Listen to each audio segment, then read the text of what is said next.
الحمد لله وكفى وسلام على عباده الذين اصطفى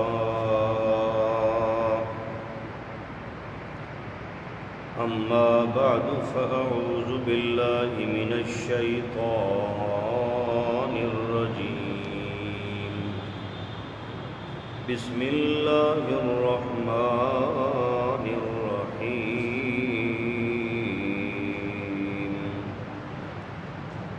فلما استيئسوا منه خلصوا نجيا قال كبيرهم ألم تعلموا أن أباكم قد أخذ عليكم موثقا من الله ومن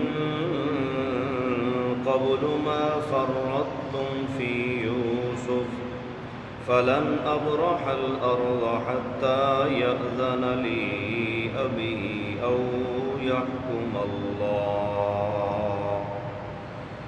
يحكم الله لي وهو خير الحاكمين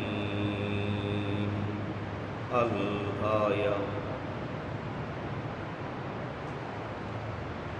حضرت یوسف علیہ السلام کے قصے اور واقعے کا حال نمبر 12 پڑھیں گے آج۔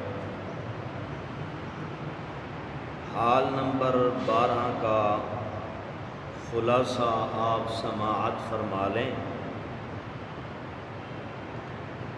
بالآخر سب برادران یوسف نے مایوس ہو کر میٹنگ کی اور بڑے بھائی نے یہ طے کیا کہ چونکہ وہ اپنے والد کو اللہ کا عہد دے کر آئے ہیں، اس لیے وہ تو مصر میں ہی رہے گا جب تک والد اجازت نہ دے یا اللہ کی طرف سے کوئی صورت پیدا نہ ہو جائے۔ باقی 9 بھائی وطن واپس پہنچے اور سارا واقعہ اور ماجرا یعقوب علیہ السلام سے سنایا۔ انہوں نے اسے بھی بھائیوں کی سازش قرار دے دیا، حالانکہ وہ سب بنیامین کے معاملے میں بے قصور تھے۔ اس سے معلوم ہوتا ہے کہ حضرت یعقوب علیہ السلام عالم الغیب نہیں تھے یا غیب دان نہیں تھے، کیونکہ ان کو اصل واقعے کی حقیقت کا علم ہی نہیں تھا۔ بالآخر یعقوب علیہ السلام نے تیسری بار بھیجا اپنے بیٹوں کو اور کہا کہ جاؤ یوسف اور اس کے بھائی بنیامین کو تلاش کرو، مگر ایک بات یاد رکھنا، اللہ کی رحمت سے کبھی مایوس نہ ہونا، کیونکہ اللہ کی رحمت اور اللہ کی ذات سے نا امید ہو کر دوسرے دروازے تلاش کرنے والا یہ کافر ہوتا ہے، مسلمان نہیں ہوتا۔ اب ذرا ترجمہ سماعت فرما لیں۔ فَلَمَّا اسْتَيْأَسُوا مِنْهُ خَلَصُوا نَجِيًّا، پھر جب نا امید ہوئے برادران یوسف اس سے، خَلَصُوا نَجِيًّا اکیلے بیٹھ کر مشورہ کرنے لگ گئے۔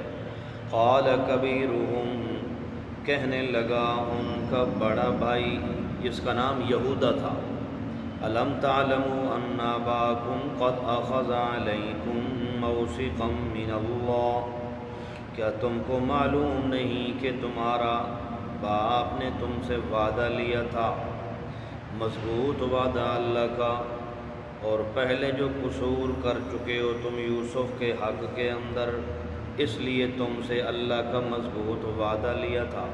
فَلَنْ أَبْرَحَ الْأَرْضَ حَتَّى يَأْذَنَ لِي، سو میں ہمیشہ رہوں گا مصر کے شہر کے اندر یہاں تک کہ مجھے اجازت دے میرا ابا جان، یا اللہ کی طرف سے کوئی حکم آ جائے، فیصلہ ہو جائے۔ وَهُوَ خَيْرُ الْحَاكِمِينَ، اور اللہ سب سے بہتر فیصلہ فرمانے والا ہے۔ لہذا ارجعوا الی ابیکم، پھر جاؤ تم اپنے والد کے پاس فقولو، اور جا کے یہ کہنا یا ابانا ان ابنک سرقا، اے ہمارے ابا جان تیرے بیٹے بنیامین نے چوری کی ہے، ما شہدنا الا بما علمنا، اور ہم نے وہی کہا تھا جو ہم کو خبر تھی، وما كنا للغیب حافظین، اور ہم کو غیب کی بات کا دھیان نہ تھا، ہم تو غیب کی چیزیں نہیں جانتے، باقی جو کچھ ہم نے اپنی آنکھوں سے دیکھا ہے وہ یہی ہے کہ بنیامین نے خود چوری کی ہے، ہمارے اوپر اعتبار نہیں آتا۔ تو وَاسْأَلِ الْقَرْيَةَ الَّتِي كُنَّا فِيهَا، اور پوچھ لیجئے آپ اس بستی سے جس میں ہم تھے، جس قافلے والوں کے ساتھ ہم تھے ان سے آپ پوچھ لیں، وَالْعِيرَ الَّتِي أَقْبَلْنَا، اور اس قافلے سے جس میں ہم آئے ہیں ان سے آپ پوچھ لیں، وَإِنَّا لَصَادِقُونَ، اور بے شک پکی بات ہے البتہ ہم تو سچے ہیں اپنی بات کے اندر۔ یعقوب علیہ السلام نے آگے جواب دیا، بل سولت لکم انفسکم امرا، یعقوب علیہ السلام نے جواب دیا، فرمایا بلکہ خوبصورت بنا دیا تمہارے جی نے ایک اس معاملے کو، فصبر جمیل، اب میں بھی صبر کروں گا اس بات پر، عسى اللہ ان یأتینی بہم جمیعا، امید ہے اللہ کی ذات پر کہ اللہ سب میرے بیٹوں کو اکٹھا کر کے لے آئے گا، پھر بھی امید اللہ کی ذات پر ہے، امید ہے اللہ کی ذات پر کہ اللہ سب کو جمع فرما کے میرے پاس لے آئے گا، کیوں؟ انہ هو العلیم الحکیم، بے شک پکی بات ہے وہی ہے خبردار، وہی ہے ساری حکمتوں والا، میں علیم نہیں ہوں۔ یعقوب علیہ السلام نے فرمایا علیم اللہ کی ذات ہے، حکیم بھی اللہ کی صفت ہے۔ وَتَوَلَّى عَنْهُمْ، اب یہ غم کی انتہا ہے یعقوب علیہ السلام کی، اور اپنے بیٹوں سے منہ پھیر کر دوسری طرف منہ کر کے کہنے لگے یا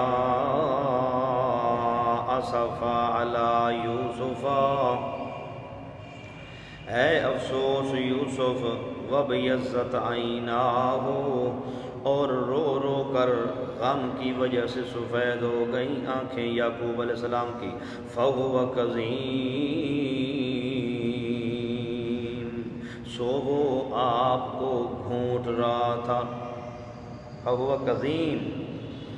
استاد محترم حضرت علامہ احمد سعید خان رحمۃ اللہ تعالی علیہ معنی فرماتے تھے فہو کظیم، مٹھی میں گھٹ جانے والا، اتنا غم تھا کہ مٹھی کے اندر خود پورا ان کا وجود گھٹ جانے والا تھا۔ قالو، کہنے لگے آگے سے بیٹے، تاللہ تفتأ تذکر یوسف، اللہ کی قسم تو نہیں چھوڑے گا یوسف کی یاد کو، حتی تکون حرازا، یہاں تک کہ ہو جائے تو بیمار، او تکون من الحالکین، یا ہو جائے تو دنیا سے جانے والا، تیرے اوپر موت آ جائے یا تو بیمار ہو جائے، تب تو یوسف کرنا چھوڑ دے گا۔ اس وقت یعقوب علیہ السلام کے دل میں اور غم پیدا ہوا، اس وقت کہنے لگے انما اشکو بثی وحزنی الی اللہ واعلم من اللہ ما لا تعلمون،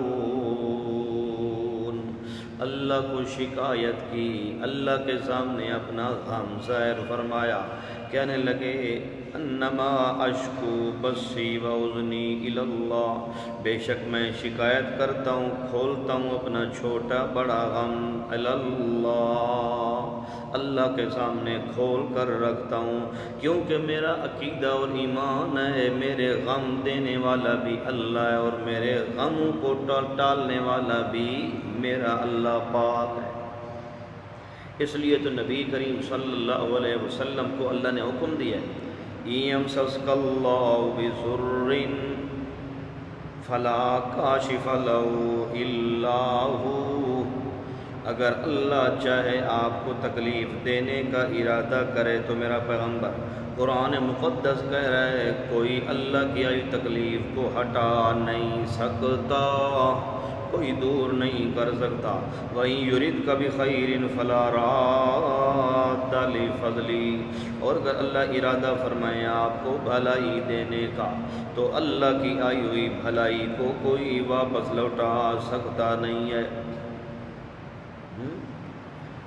اس لیے یہ اللہ تعالیٰ کی اتھارٹی اور اللہ کی قدرت کا مقام ہے کہ اللہ کے نبی بھی اللہ کے سامنے عاجز ہیں۔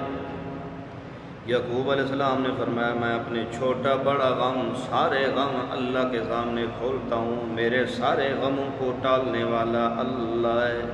وَأَعْلَمُ مِنَ اللَّهِ مَا لَا تَعْلَمُونَ، اور جو کچھ میں جانتا ہوں اللہ کی طرف سے تم نہیں جانتے۔ مجھے تو اللہ نے صبر کرنے کی ہمت دی ہے، اس لیے میں صبر کر رہا ہوں، واویلا تو تمہارے سامنے نہیں کر رہا۔ حضرت یعقوب علیہ السلام کے پاس ایک بابا ڈنڈا کھڑکھڑاتا ہوا آ گیا اور آ کے بیٹھا، سلام علیکم السلام کہنے کے بعد کہنے لگا اللہ کے نبی یعقوب، جیسا تیرا حال ہے ویسا میرا حال ہے، جس طرح تو اپنے بیٹے کے فراق کے اندر مغموم ہے، غم زدہ ہے، ایسے میں بھی اپنے بیٹے کی جدائی اور فراق میں غم زدہ ہوں۔ یعقوب علیہ السلام نے فرمایا کس لیے تو آیا ہے میرے پاس؟ وہ بابا کہنے لگا میں اس لیے آیا ہوں تاکہ کچھ دکھڑے خود سناؤں اور کچھ دکھڑے یعقوب پیغمبر کے سن کے آؤں، تاکہ میرا اور آپ کا غم دل کا کچھ ہلکا ہو جائے۔ یعقوب علیہ السلام نے فرمایا اللہ کا بندہ، جہاں سے تو آیا ہے وہاں واپس چلا جا، میں تیرے دکھ نہیں سن سکتا، تو بھی میرے دکھ نہیں سن سکتا، اس لیے کہ اشکو بسی و حزنی الی اللہ، میں سارے چھوٹے بڑے اپنے دکھ اور غم اللہ کے سامنے ظاہر کرنے والا ہوں۔ تم کو میرا خدا تھوڑی ہے کہ میرے دکھ ختم کر دے گا، ہلکے کر دے گا۔ دن قیامت کی اگر اللہ مجھ سے پوچھ لے کہ میرے یعقوب پیغمبر اس بابے کو، اس بوڑھے انسان کو جو آپ نے دکھ اپنے سنائے تھے، کیا وہ آپ کا خدا لگتا تھا؟ کیا وہ آپ کے دکھ دور کرنے کی طاقت رکھتا تھا؟ نہیں جناب، واپس چلے جاؤ، میں اپنے غم اور دکھ سوائے اللہ کے اور کسی کے سامنے ظاہر نہیں کرتا۔ یہ بات کہنے کے بعد اب بیٹوں کو کہا کہ جاؤ یوسف اور اس کے بھائی بنیامین کو ضرور تلاش کر کے لے آؤ۔ یا بنی اذهبوا فتحسسوا، اے بیٹو جاؤ، جا کے تحسس کرو، تلاش کرو، تجسس کرو یوسف اور بنیامین کو، لیکن ایک بات کان کھول کر سن لو، لا تیأسوا من روح اللہ،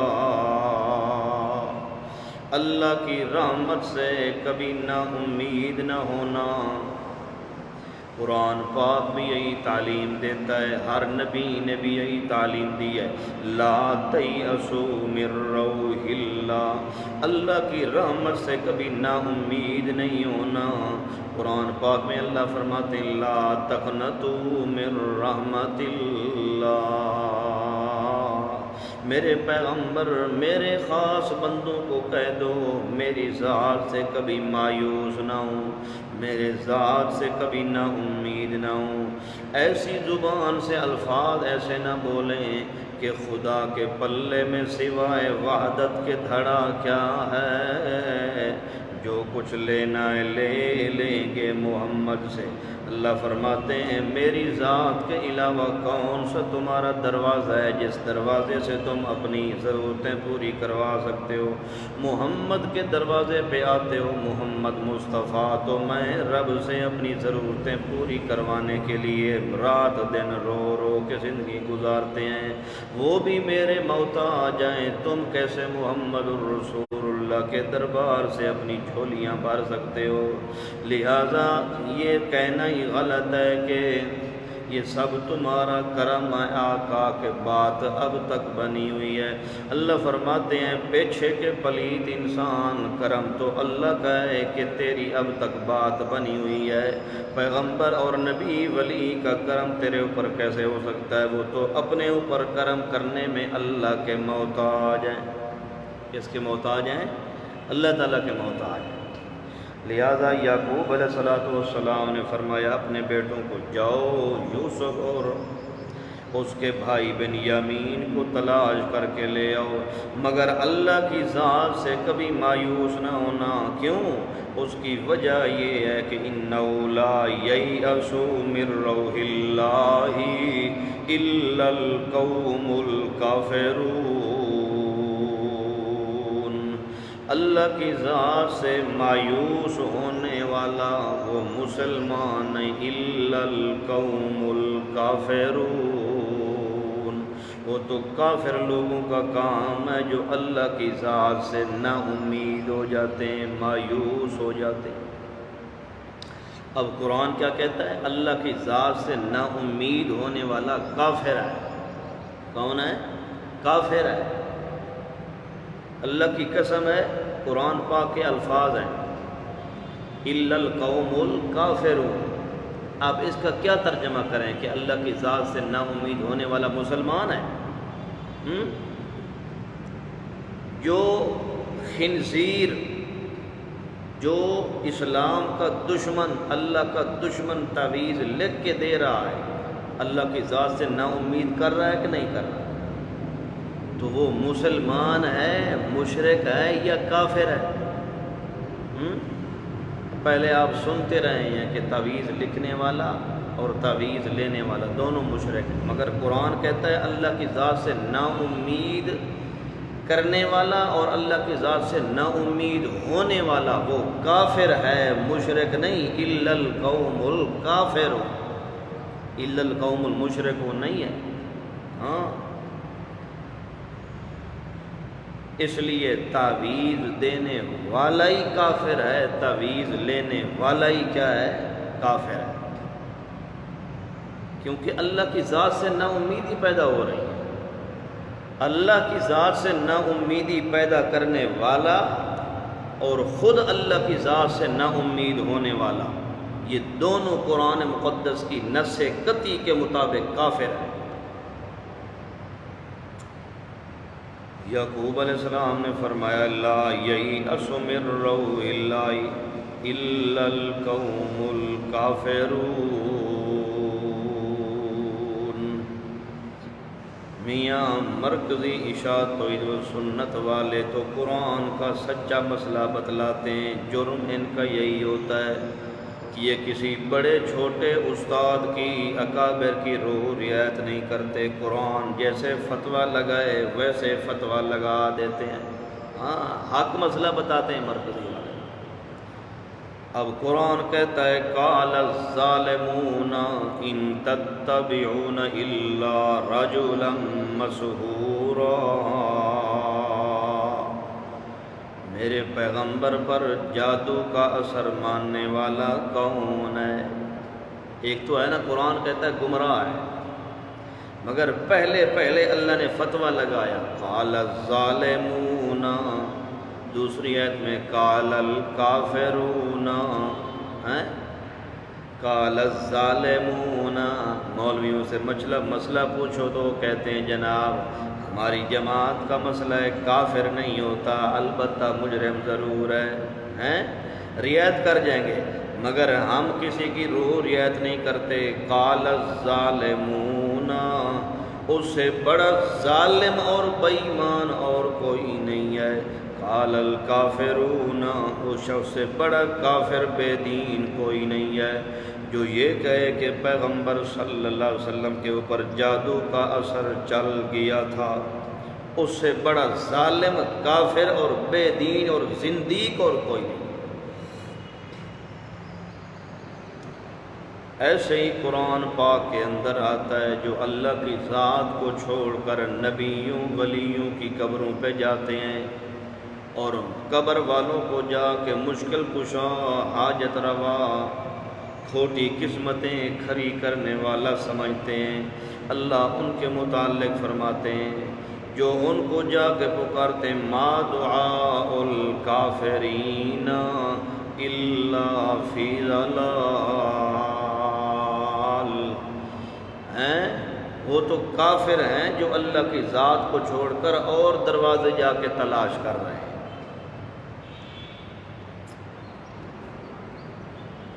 اب حال نمبر 12 مکمل ہو گیا ہے، حال نمبر 13 کا خلاصہ سماعت فرما لیں۔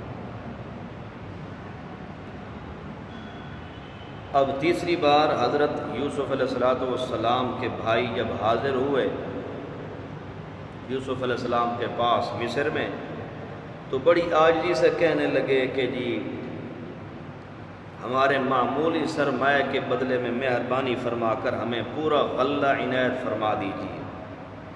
تو اب یوسف علیہ السلام ان کی باتیں اور درد سن کر اپنے آپ کو قابو میں نہ رکھ سکے اور اپنے آپ کو ظاہر ہی کر دیا اپنے بھائیوں کے سامنے۔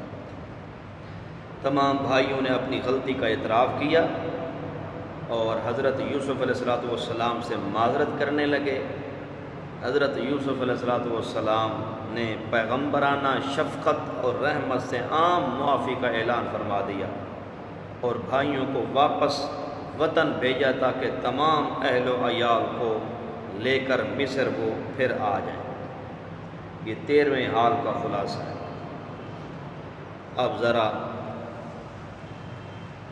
ترجمہ سماعت فرما دیں۔ فلما دخلوا علیہ قالوا یا ایھا العزیز، پھر جب داخل ہوئے یوسف علیہ السلام پر کہنے لگے برادران یوسف، اے عزیز مصر، کیونکہ یوسف علیہ السلام بادشاہ تھے نا مصر کے، اس لیے عزیز کہا ہے۔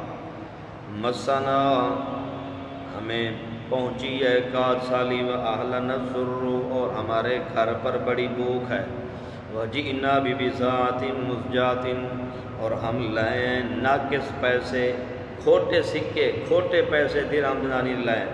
فأوفِ لنا الکیل، سو پوری دے ہم کو بھرتی، وتصدق علینا، اور صدقہ بھی کر ہمارے اوپر۔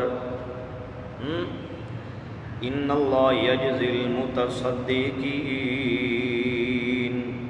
بے شک اللہ بدلہ دیتا ہے صدقہ کرنے والوں کو، خیرات کرنے والوں کو۔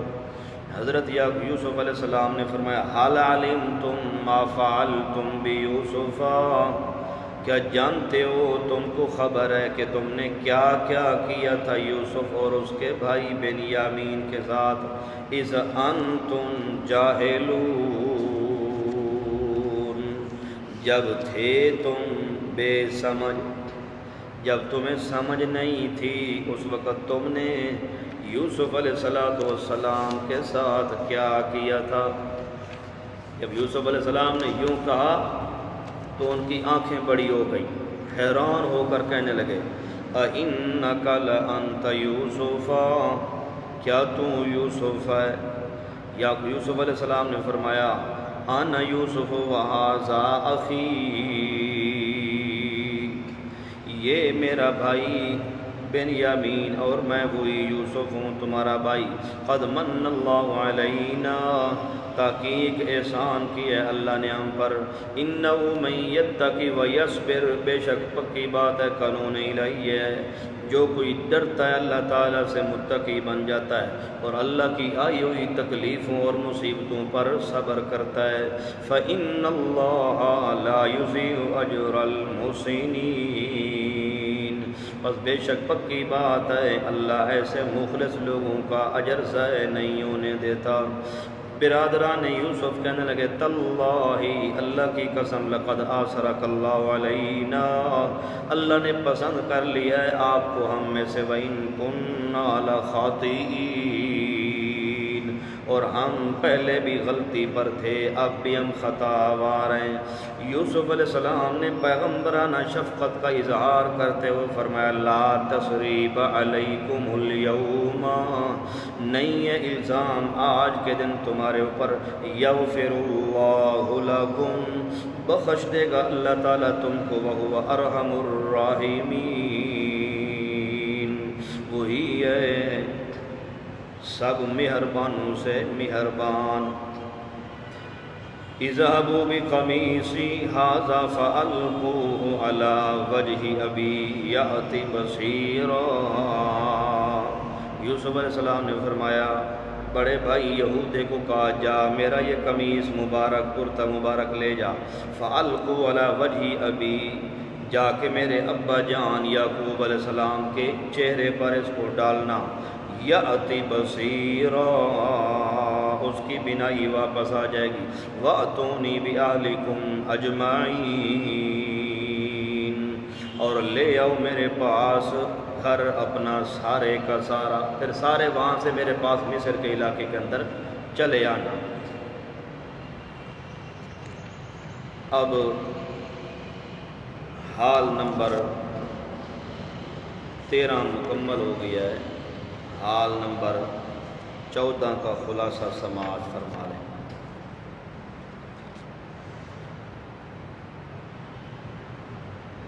جب حضرت یعقوب علیہ السلام کے پاس سارے بھائی واپس پہنچے اور یوسف علیہ السلام کا کرتا مبارک لے کر مصر کے علاقے سے روانہ ہوئے، تو اللہ نے بذریعہ وحی ان کو اس بات کی اطلاع دے دی یعقوب علیہ السلام کو، خوشبو اللہ نے یعقوب علیہ السلام تک یوسف علیہ السلام کرتے مبارک کی پہنچا دی۔ تو یعقوب علیہ السلام نے اپنے پوتوں سے کہہ دیا کہ اگر مجھے تم کم عقلی کا طعنہ نہ دو تو میں صاف تمہیں کہہ دوں کہ مجھے یوسف علیہ السلام کی خوشبو آ رہی ہے۔ جب قافلہ کنعان پہنچا تو یہودے نے یوسف علیہ السلام کرتا مبارک یعقوب علیہ السلام کے چہرے مبارک پر ڈالا تو بینائی جو کثرت بقا کی وجہ سے کمزور ہو چکی تھی وہ واپس بحال ہو گئی۔ یوں پھر اللہ کی طرف سے انعام ہوا کہ جو فراق اور جدائی کے غم تھے وہ سارے کے سارے ختم ہو گئے۔ اب ترجمہ دیکھیں، حال نمبر 14۔ وَلَمَّا فَصَلَتِ الْعِيرُ قَالَ أَبُوهُمْ، جب روانہ ہوا قافلہ مصر کے یعقوب علیہ السلام کے بیٹوں کا، قال ابوہم، یعقوب علیہ السلام کہنے لگے اپنے پوتوں کو، انی لأجد ریح یوسف، میں محسوس کرتا ہوں یوسف علیہ السلام کی خوشبو کو، لولا ان تفندون، اگر تم مجھے مذاق نہ سمجھو میری بات کو تو میں یوسف علیہ السلام کی خوشبو محسوس کر رہا ہوں۔ تو یہ خوشبو یعقوب علیہ السلام تک کیسے پہنچی اس کے بارے میں لکھ لو۔ امام رازی رحمہ اللہ فرماتے ہیں کہ حضرت یعقوب علیہ السلام کو اللہ تعالیٰ نے بطور معجزہ یہ خوشبو پہنچائی، اس میں یعقوب علیہ السلام کا کمال نہیں ہے، بطور معجزہ خوشبو پہنچی ان کو۔ والتحقیق ان یقال انہ تعالی اوصل تلک الرائحۃ الیہ علی سبیل اظہار المعجزات، معجزے کے طور پر یہ خوشبو پہنچی، لأن وصول الرائحۃ الیہ من ہذہ المسافۃ البعیدۃ، اتنے دور سے خوشبو کا محسوس ہونا امر مناقض للعادہ، یہ تو عادت کے بھی خلاف ہے، لہذا فیکون معجزۃ، یہ بطور معجزہ کی خوشبو وہاں تک پہنچی۔ تفسیر کبیر جلد نمبر 18 صفحہ نمبر 208۔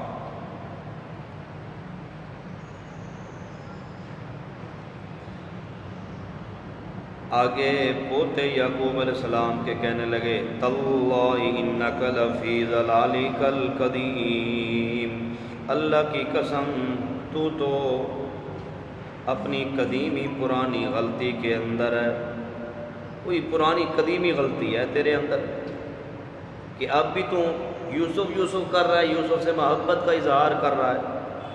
فلما ان جاء البشیر، پھر جب آ پہنچا خوشخبری دینے والا، یہ بشیر کون تھا؟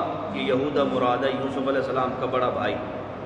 القا علی وجہہ، ڈال دیا کرتا مبارک یوسف علیہ السلام کا یعقوب علیہ السلام کے چہرے مبارک پر، فرتد بصیرا، پھر واپس لوٹائی ان کی بینائی۔ یعقوب علیہ السلام نے فرمایا الم اقل لکم، کیا میں نے تمہیں نہیں کہا تھا انی اعلم من اللہ ما لا تعلمون، جو کچھ میں اللہ سے علم رکھتا ہوں تم نہیں جانتے۔ سارے کہنے لگے برادران یوسف یا ابانا، اے ہمارے ابا جان، استغفر لنا ذنوبنا، آپ ہمارے گناہوں کی معافی اپنے رب سے تو مانگ لیں، انا کنا خاطئین، ہم تو تھے پہلے بھی خطا پر، اب بھی ہماری غلطی ہے، خطا ہے، ہم مجرم ہیں۔ تو زندہ کسی نیک اللہ کے ولی سے، نبی سے، کسی نیک بندے سے زندہ سے دعا کروانا جائز ہے، یہ شرک نہیں ہے۔ البتہ جب کوئی اللہ کا نبی ولی نیک فوت ہو جائے تو پھر اس سے دعا کروانا شرک ہے، پھر اس کے لیے دعا کرنا یہ سنت ہے۔ اس لیے تو ہم جب کسی کا جنازہ پڑھتے ہیں تو ہم کیا کہتے ہیں؟ اللہم اغفر لحینا و میتنا، اللہ اس میت کو معاف کر، یہ نہیں کہتے کہ اس میت سے ہم دعا کر رہے ہیں۔ مرنے کے بعد چاہے نبی ہو، ولی ہو، کوئی نیک ہو یا کوئی اور انسان ہو، اس سے دعا کرنا یہ شرک ہے۔ اس لیے برادران یوسف نے کہا یعقوب علیہ السلام سے ابا جان، آپ ہمارے گناہوں کی معافی مانگیں اللہ تعالیٰ سے، ہم آوار ہیں۔ یعقوب علیہ السلام نے فرمایا سوف استغفر لکم ربی، میں بخشواؤں گا تم کو اپنے رب سے، یعنی تمہارے حق میں دعا کروں گا، اللہ معاف فرمائیں گے۔ کیوں؟ انہ هو الغفور الرحیم، بے شک وہی بخشنے والا مہربان ذات ہے، لہذا اس سے میں دعا کروں گا اللہ تمہارے غلطیاں کو کوتاہیاں معاف فرما دیں۔ حال نمبر 15 کا خلاصہ سماعت فرما لیں۔ حضرت یعقوب علیہ السلام تمام اہل و عیال سمیت مصر پہنچ گئے۔ حضرت یوسف علیہ السلام نے انہیں بڑے اعزاز و اکرام کے ساتھ اپنے گھر اتارا، والدین اور سب بھائی حضرت یوسف علیہ السلام کی تعظیم بجا لائے۔ اس طرح حضرت یوسف علیہ السلام کا خواب سچا ہو گیا، جو انہوں نے بچپن میں دیکھا تھا، اس طریقے سے یوسف علیہ السلام کا خواب کیا ہو گیا؟ سچا ہو گیا۔ اب دیکھیں ذرا ترجمہ، اور اس 15ویں حال میں سجدہ عبادت اور سجدہ تعظیمی، اس کے متعلق تھوڑی سی بحث کرتے ہیں، وہ بھی آپ سماعت فرما لیں۔ فَلَمَّا دَخَلُوا عَلَى يُوسُفَ آوَىٰ إِلَيْهِ، پھر جب داخل ہوئے یوسف علیہ السلام کے پاس، ٹھکانہ دیا یوسف علیہ السلام نے اپنے پاس اپنے ماں باپ کو۔ وقال ادخلوا، اور کہنے لگے یوسف علیہ السلام داخل ہو جاؤ مصر شہر میں اللہ کی چاہت کے ساتھ، آمینین، امن کے ساتھ، دل جمی کے ساتھ، انشاءاللہ کے ساتھ معلق کیا ہے کیونکہ ہر نبی کا یہ طریقہ رہا ہے۔ وَرَفَعَ أَبَوَيْهِ عَلَى الْعَرْشِ، اور اونچا بٹھایا اپنے ماں باپ کو تخت پر، یہ بعد میں بٹھایا۔ پہلے یوسف علیہ السلام کے بھائی اور ان کے والدین نے خروا لَهُ سُجَّدًا، سارے جھک گئے یوسف علیہ السلام کی تعظیم میں، والدین بھی اور سارے بھائی تعظیم کے طور پہ جھک گئے۔ اس کے بعد یوسف علیہ السلام نے ان کو تخت پر بٹھایا ماں باپ کو، وقال، اور کہنے لگے یوسف علیہ السلام، یا ابت ھذا تأویل رؤیای من قبل، اے میرے ابا جان یہ بیان ہے میرے خواب کی تعبیر کا، قد جعل ربی حقا، تحقیق بنایا ہے میرے رب نے اس کو سچا، وقد احسن بی، اور میرے اوپر احسان کیے میرے رب نے، کیسے؟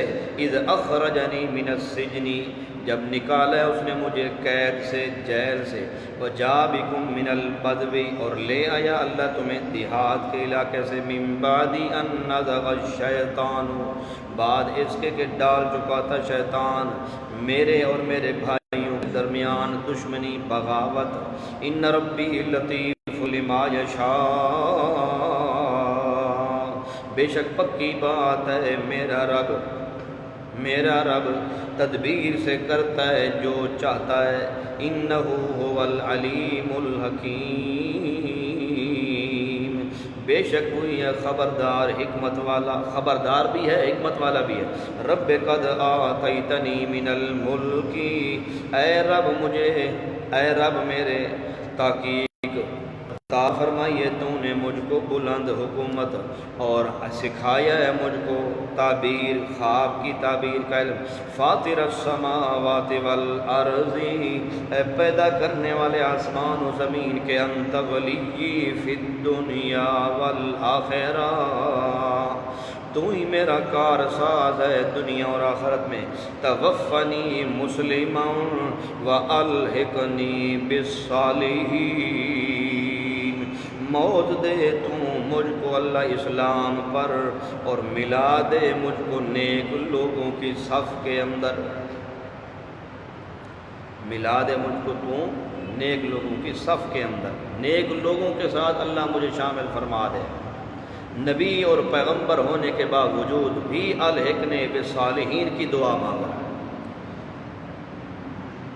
سورہ یوسف کا دعویٰ نمبر 3، تیسرا دعویٰ یہ تھا کہ میرے پیغمبر آپ اللہ کے سچے رسول ہیں، صادق رسول ہیں، مصدق رسول ہیں، صداقت رسول۔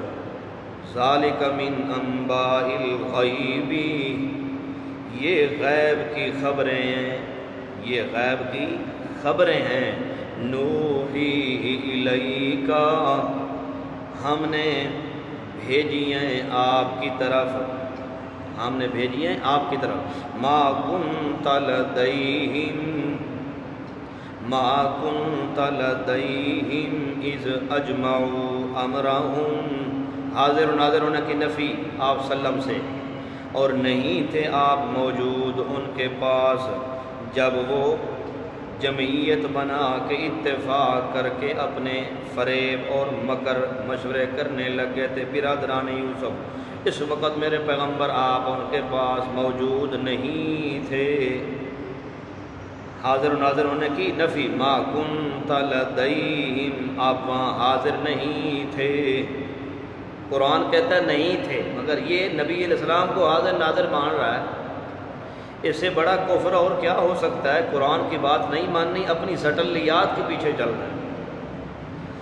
ما اکثر الناس ولو حرصت بمؤمنین، اور اکثر لوگ نہیں ہیں یقین کرنے والے، اگرچہ تو کتنا ہی چاہے ان کے ایمان لانے کو پھر بھی یقین نہیں کرتے۔ ما تسألون علیہ من اجر، اور تو مانگتا نہیں ان سے اپنی تبلیغ پر کوئی مزدوری اور اجرت، کیونکہ ان هو الا ذکر للعالمین، یہ تو اور کچھ نہیں مگر نصیحت ہے سارے جہان والوں کے لیے، سب کے لیے نصیحت ہے اور تو کچھ نہیں ہے۔ اس لیے تبلیغ تو آپ اللہ کی رضا کے لیے کرتے ہیں میرے پیغمبر، مگر پھر بھی لوگ آپ پر یقین نہیں کرتے۔ اب دو مسئلے سماعت فرما لیں اور لکھ بھی لیں۔ پہلا مسئلہ کہ یوسف علیہ السلام کے سامنے جو ان کے بھائی اور والدین جھکے، یہ سجدہ تعظیمی تھا، یہ سجدہ عبادت تھا؟ تحقیقی بات یہ ہے کہ یہ سجدہ تعظیمی تھا، مطلب جھکنا، صرف جھکنا مراد ہے۔ باقی سجدہ عبادت کسی شریعت کے اندر بھی جائز نہیں رہا۔ عبادت والا سجدہ کسی شریعت کے اندر بھی جائز نہیں ہے غیر اللہ کو کرنا۔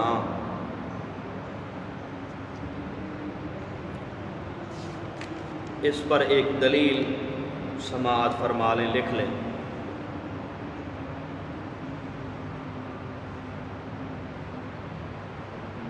امام احمد بن حنبل نے حضرت معاذ بن جبل رضی اللہ عنہ سے، اور امام ابو داود رحمہ اللہ نے حضرت قیس بن سعد رضی اللہ عنہ سے ایک حدیث نقل فرمائی کہ نبی علیہ الصلوۃ والسلام نے فرمایا، لو کنت آمرا احدا ان یسجد لاحد، اگر غیر اللہ کو سجدہ کرنا جائز ہوتا تو لامرت النساء،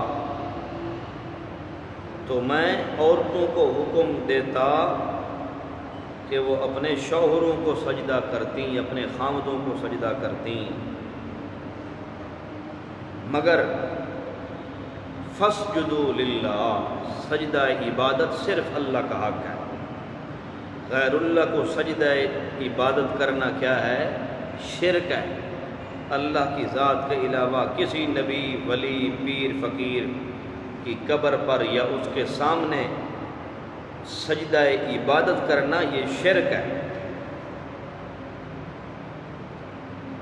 دوسری حدیث صحیحین کی متفق علیہ حدیث ہے، بخاری مسلم کی، حضرت عائشہ صدیقہ رضی اللہ عنہا فرماتی ہیں، نبی علیہ السلام نے فرمایا، لعن اللہ الیہود والنصارى، یہودی اور عیسائیوں پر اللہ لعنت کرے، اتخذوا قبور انبیائہم مساجدا، انہوں نے انبیاء کرام علیہم الصلوات والسلام کی قبروں کو سجدہ گاہ بنا دیا۔ تو یہودی بھی اور عیسائی بھی سب ملعون ہیں پیارے پیغمبر کے فرمان کے مطابق۔ جب یہودی اور عیسائی ملعون ہیں تو پھر اہل کتاب کا ذبیحہ کیسے حلال ہوا؟ کیا جو شرک کر رہے ہیں پیارے پیغمبر کے فرمان کے مطابق نبیوں کی قبروں کو سجدہ گاہ بنا رہے ہیں، کیا ان کی ذبیحہ اور ان سے رشتہ لینا دینا حلال ہوتا ہے؟ کچھ تو عقل کام کرنا چاہیے۔ مشکات شریف صفحہ نمبر 73۔ دوسرا مسئلہ یہ آپ لکھ لیں، سماعت کر لیں کہ حضرت یوسف علیہ السلام کے ساتھ زلیخا کا نکاح ہوا ہے کہ نہیں؟ اسرائیلی روایات کے اندر تو اتنی بھرمار کر دی ہے، وہب بن منبہ اور ابن اسحاق نے کہ یوسف علیہ السلام سے نکاح کروا کے بلکہ شب زفاف کا دلچسپ مکالمہ بھی نقل کر دیا۔ استغفر اللہ۔ پہلی بات یہ ہے کہ یوسف علیہ السلام کے ساتھ زلیخا کا نکاح کروانا اور اس کو جائز سمجھنا یہ قرآن مقدس کے خلاف ہے۔ قرآن پاک کہتا ہے، الخبیثات للخبیثین والخبیثون للخبیثات، غلیظ عورتیں غلیظ مردوں کے لیے ہوتی ہیں اور بدکار مرد، زانی مرد، خبیث مرد خبیث عورتوں کے لیے ہوتے ہیں۔ والطیبات للطیبین والطیبون للطیبات، یہ سورۃ النور کی آیت مقدسہ ہے۔ نمبر 2،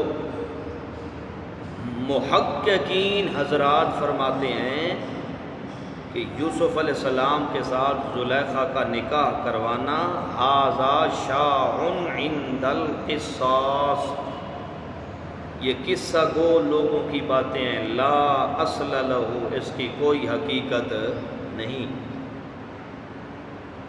وخبر تزوجها ایضا لا یعول علیہ عند المحدثین، محدثین نے اس کا کوئی اعتبار نہیں کیا، سب جھوٹ اور بکواس ہے۔ روح المعانی جلد نمبر 13 صفحہ نمبر 5۔ نمبر 3، علامہ مولانا شبیر احمد عثمانی رحمہ اللہ فرماتے ہیں تفسیر عثمانی میں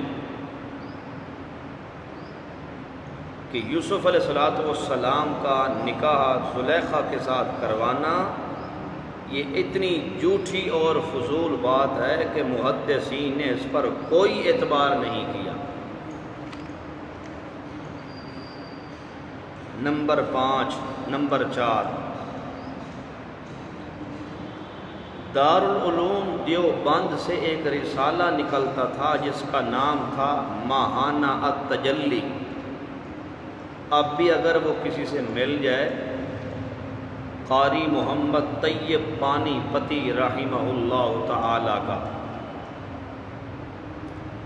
اس رسالہ ماہانہ التجلی میں لکھا ہوا ہے، قاری محمد طیب پانی پتی رحمہ اللہ تعالی لکھتے ہیں کہ زلیخا کا نکاح یوسف علیہ السلام سے کروانا یہ اصل میں یوسف علیہ السلام کے صاف ستھرے قمیض مبارک کو داغدار کرنے کے مترادف ہے، یعنی یہ ایسے ہے کہ یوسف علیہ السلام کو داغدار کرنے کی سازش ہے، مسلمان یوں نہیں کر سکتا۔ وآخر دعوانا ان الحمد للہ رب العالمین۔